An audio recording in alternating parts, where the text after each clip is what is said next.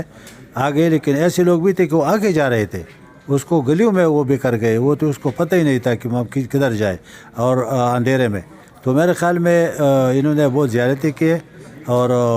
اب موجودہ طور وقت میں جو ہم کہتے ہیں کہ جس کے لیے ہم نے پریس کانفرنس کی ہے، ہم نے ان بے گناہ لوگوں کے کہ جو اس وقت پختون کے نام سے ان کو سزائیں دی جا رہی ہیں، ان کو جیلوں میں ڈالا جا رہا ہے، ان سے پیسے بٹورنے کے لیے وہ شناختی کارڈ چیک کر کے پولیس والے پیسے لیتے ہیں، اس کو چھوڑ دیتے ہیں، تو ہم اس کی مخالفت کر رہے ہیں۔ اور سر قطع کلامی امام، یہ پریس کانفرنس کس کے لیے تھی؟ صوبائی حکومت کے ساتھ تو آپ لوگ اپوزیشن میں، لیکن وفاق میں آپ لوگ حکومت کے ایک اتحادی، آپ لوگوں نے 26 آئین میں ووٹ بھی دیا ہے، تو یہ حکومت کے ساتھ مذاکرات نہیں تھے، یہ پریس کانفرنس کی نوبت کیوں آئی؟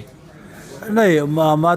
تو ہم بالکل اتحادی نہیں ہے حکومت کے، یہاں تک تعلق ہے 26 آئینی ترمیم کا جو ووٹ تو دیا تھا نا، وہ تو ہم خود چاہتے تھے کہ اس میں کوئی ترامیم ہمارے ایسے تھے کہ وہ آنے چاہیے تاکہ یہ جو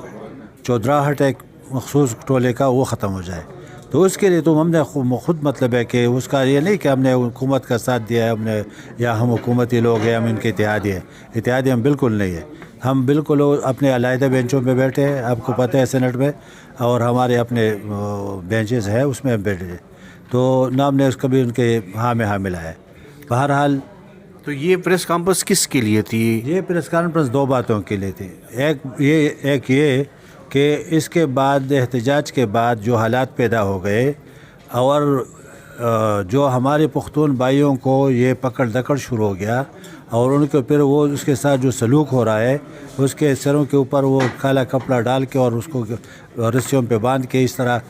بیڑ بکریوں کی طرح ڈائنے میں ڈالتا ہے، سوزوکی میں ڈالتا ہے، تو ہم اس کے خلاف ہے، کیونکہ اس میں بہت سے لوگ ایسے ہیں کہ یہاں پہ وہ محنت مزدوری کے لائے، وہ یہاں پہ وہ پروٹیسٹ کے لیے نہ وہ احتجاج کے لیے آئے تھے، تو میرے خیال میں ہم اسی لیے آئے تھے، ایک بات یہ تھی، اور دوسرا بات ہمارے صوبے میں جو حالات ہے بدامنی کے، ہم چاہتے ہیں کہ اس میں صوبائی حکومت ہے وہ مطلب ہے کہ دلچسپی لیتے نہیں لیتا ہے، انٹرسٹ لیتے، لیکن یہاں پہ اس کا بھی کوئی فرض بنتا ہے مرکزی حکومت کا کہ وہ اس میں انٹرسٹ لے لے۔ پارا چنار میں جو کچھ ہوا گزشتہ 2 ہفتوں میں، اس کا ذمہ دار کون ہے؟ صوبائی حکومت وفاق کو ذمہ دار ٹھہراتی ہے، وفاق صوبائی حکومت کو ذمہ دار ٹھہراتی ہے، اصل جو ذمہ دار ہے وہ ہے کون؟ میرے خیال میں اس وقت میں ان کو دونوں کو میں ذمہ دار ٹھہراتا ہوں، کیونکہ ایک والا جو تھا وہ احتجاج کے پیچھے لگے ہوئے تھے، اور دوسری طرف یہاں اس کو منع کرنے کے لیے پڑے، تو میرے خیال میں دونوں اس کے ذمہ دار ہیں۔ خیبر پختونخوا میں گورنر راج کی حمایت کرتے ہیں آپ؟ حمایتی ہے یا نہیں؟ نہیں، ہم نے تو پہلے سے واضح کیا کہ ہم گورنر راج کے حامی نہیں ہیں، ہم بالکل مخالفت کریں گے، کیونکہ اس مسئلے کا حل نہیں ہے۔ منظور پشتی نے بہت بڑا جلسہ کیا، جرگہ کیا تھا، اور اس کا بھی ٹائم ختم ہونے والا ہے، تو کیا اگر مطالبات نہ مانے گئے تو عوامی نیشنل پارٹی منظور پشتین کا ساتھ دے گی پختون قوم کے لیے؟ وہ ہمیں بلائے گا تو ہم ضرور، پہلے سے بھی ہم نے ساتھ دیا تھا، وہ ابھی بھی بلائے گا تو ہم ساتھ دیں گے۔ سر آپ کا بہت بہت شکریہ۔ ناظرین، ہوتا کہ ہرگز یہ مقصد نہیں ہوتا کہ ہم کسی پارٹی کا کردار کشی کریں یا پارٹی کے اوپر الزامات کریں، لیکن جو سچ اور حقائق ہے وہ آپ کے سامنے رکھنے کی کوشش کرتے ہیں، اور ہمیشہ کی طرح دعا اور امید ہے کہ ہمارا ملک پاکستان اور ریاست ادارے بہتری کی طرف جائے۔ اجازت دیجیے، اللہ حافظ۔